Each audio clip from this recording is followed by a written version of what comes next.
अग्निपथ पर बिहार में भारतीय जनता पार्टी और जेडीयू आमने सामने आ गए हैं। बीजेपी ने आरोप लगाया है कि प्रशासन के इशारों पर साजिश के तहत बीजेपी नेताओं पर, उनके घरों पर हमले हो रहे हैं। बीजेपी के दफ्तरों को निशाना बनाया गया। इस पर जेडीयू ने पलटवार किया और कहा कि नीतीश शासन चलाने में सक्षम है। बीजेपी हमें न सिखाए, बल्कि अग्निपथ पर छात्रों के मन में जो आशंकाएं हैं उसे भारतीय जनता पार्टी दूर करे। जेडीयू के राष्ट्रीय अध्यक्ष लल्लन सिंह है, उन्होंने कहा कि संजय जायसवाल लोगों को समझाएं, जेडीयू को नहीं। जेडीयू से पूछकर केंद्र ने अग्निपथ योजना का निर्णय नहीं लिया था, इसलिए भारतीय जनता पार्टी को यहां पर अनर्गल बयानबाजी से बचना चाहिए, ये लल्लन सिंह कह रहे हैं। तकरार देखिए अब बीजेपी और जेडीयू के बीच में इस मसले पर भी खुलकर सामने आ गई है। और जब लल्लन सिंह से रिश्तों पर असर के बारे में सवाल किया गया तो उन्होंने कहा कि संबंध बीजेपी को तय करने हैं।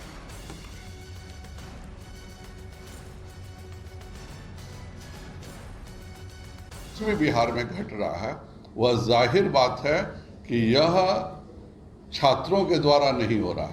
इसके पीछे एक पूरी मशीनरी लग करके जिस ढंग से घरों को जलाया गया है, जिस ढंग से रेलवे को जलाया गया है, बिल्कुल टारगेट करके, जिसके मन में देश सेवा का जज्बा रहेगा वह अपनी बात दानापुर रेजिमेंट में रखेगा, न कि घूम घूम करके ट्रेन जलाने का काम करेगा। यह एक बड़ी साजिश है। 3 दिन से जो प्रशासन की भी भूमिका रही है वह अभी बिल्कुल अच्छी नहीं रही है। प्रशासन का काम होता है कहीं पे भी, एक कल तक हम लोगों ने गलती से भी नहीं सुना कि कहीं पे किसी को लाठीचार्ज किया गया हो, किसी को टीयर गैस हो गया हो। अगर मेरे मधेपुरा कार्यालय की बात करें तो 300 पुलिस कर्मियों के रहते उस कार्यालय को जलाया गया। हमारा नवादा कार्यालय को भी जब तोड़ा गया तो वहाँ पुलिसकर्मी थे। तो कहीं ना कहीं प्रशासन की भी स्थिति बहुत ही दयनीय कल तक रही है। श्री संजय जायसवाल जी से शिक्षा लेने की जरूरत नहीं है, प्रशासन अपना काम कर रहा है।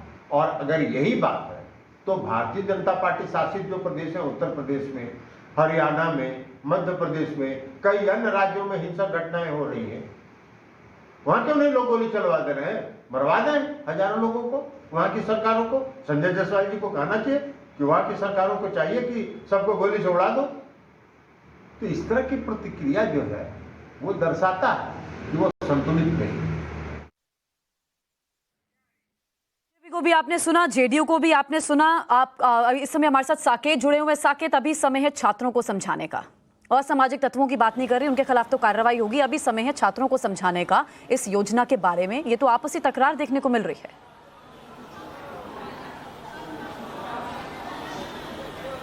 देखिए, बिल्कुल बीजेपी जेडीयू इस मुद्दे पर फिर एक बार आमने सामने है, क्योंकि आप देखिएगा पिछले 4 दिनों से बिहार में जिस तरह से विरोध प्रदर्शन हुए उसमें सीधे तौर पर बीजेपी नेताओं को टारगेट किया गया, बीजेपी नेताओं के घर पर हमला किया गया, चाहे वो डिप्टी सीएम हो, प्रदेश अध्यक्ष हो या बीजेपी के विधायक हो, उन लोगों को टारगेट किया जा रहा है। तो ऐसे में बीजेपी की ये प्रतिक्रिया आई है और पूरे 4 दिन हमने भी फील्ड में देखा है, जहाँ जहाँ ये हमले हुए हैं वहाँ पर पुलिस बहुत ज़्यादा कह सकते हैं इसका विरोध नहीं कर रही थी। पुलिस जो मौजूद भी थी लेकिन कम संख्या में थी, और चूंकि छात्र जो है वो बड़ी संख्या में वहां पहुंच रहे थे तो ऐसे में उन्हें काबू कर पाना पुलिस के लिए कहीं ना कहीं मुश्किल हो रहा था। तो ज्यादा संख्या में पुलिस बल की तैनाती करनी थी, ये सवाल हम लगातार उठा रहे हैं। जैसी तस्वीर बिहार में कहीं भी नहीं दिखी थी और 4 दिनों तक पूरा बिहार जो है वो जलता रहा।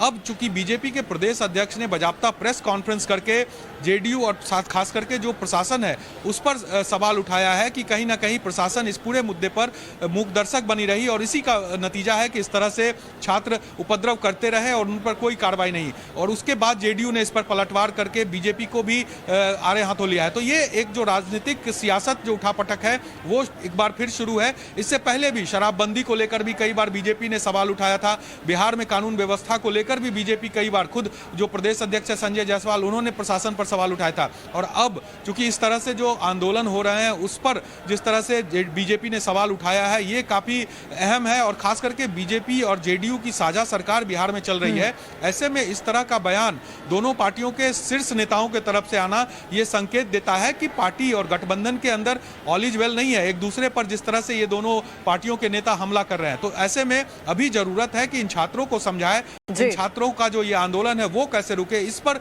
ध्यान देने की जरूरत है, ना कि जिस तरह से सियासी बयानबाजी और एक दूसरे पर जो आरोप प्रत्यारोप हो रहा है वो करने का ये वक्त है। जी ठीक है साकेत, हम आपके पास वापस लौटेंगे। वहीं देखिए